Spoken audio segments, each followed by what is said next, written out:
To discuss this matter further. Prof, it's certainly been a very busy December season with people moving to and fro across the country.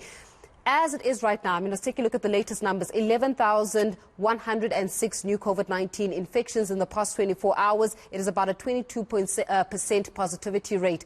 Can you just break it to us in terms of what does this mean at this moment? Okay. Yeah. Thank you, and happy New Year to all our viewers and to you. So basic, what it means that we are not out of the woods, especially when we talk about number of infections. Yeah, especially if you highlight, as you did, the positivity rate of 20%. Just to remind our viewers, the World Health Organization suggests a good positivity rate below 5%. So what it means that we have a lot of infections and that the Omicron variant is extremely transmissible. Yeah. But one, on the positive side, we don't see, and we don't see yet, and we hope we will not see, that to translate into massive numbers of hospitalizations. Yeah. Understanding that the crucial number to follow at the moment is not only number of hospitalization, but the carrying capacity of our hospitals, which at the moment is still in the green light. What it means that we still have more than enough beds available in case the number of infections translate into hospitalization and serious disease. Yeah. Well, then, Prof, if the World Health Organization says a healthy positivity rate for any country is about 5%, and South Africa sits with about 22.2%, that means that South Africa's positivity rate could be described as unhealthy. And with those considerations in mind, does that not mean that we either have a problem with the number of people that need to be vaccinated, or that South Africa needs to jack up in terms of its response to this virus, because clearly it's not going away?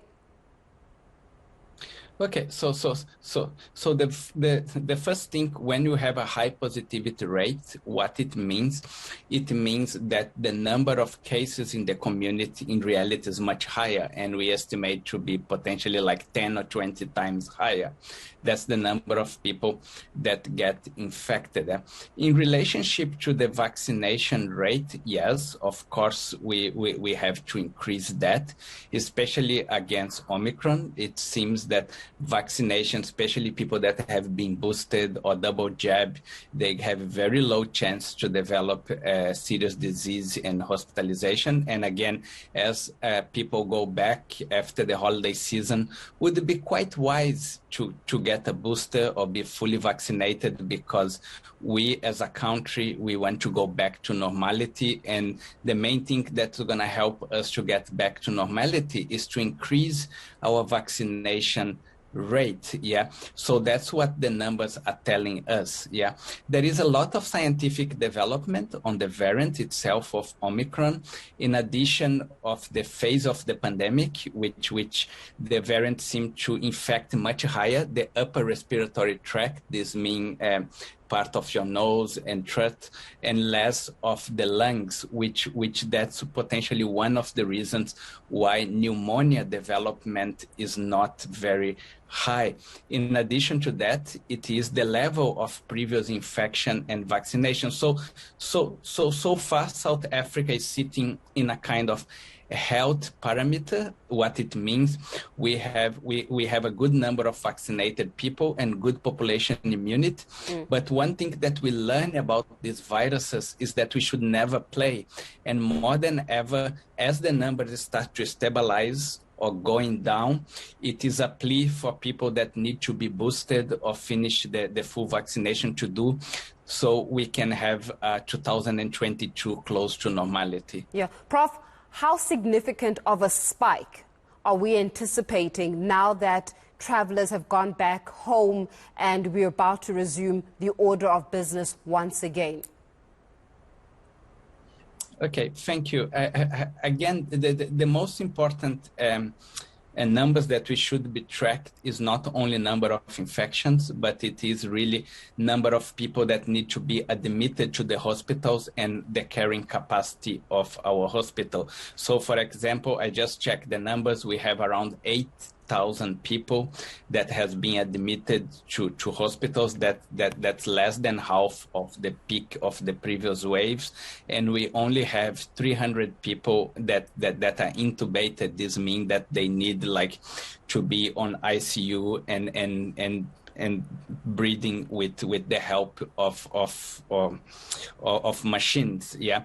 Whereas in the other waves we had up to 2,000 people. So at the moment, that's the numbers that we have to check, especially to avoid any further restriction. I think that as a country, we had enough of restrictions, and that again, if we take a little bit more serious, especially for the next few of months of still keeping use the mask, yes, some social distance, and increasing vaccination, assuming that no other variant will emerge, yeah, we may be close to get out of the woods, but we will need to keep our guard up for a little bit longer. Well, in the pursuit of keeping our guard up, Professor, a little bit longer, I'm going to ask for your confidence in this. Bring us into your confidence. How are we faring in being able to track any new possible variants?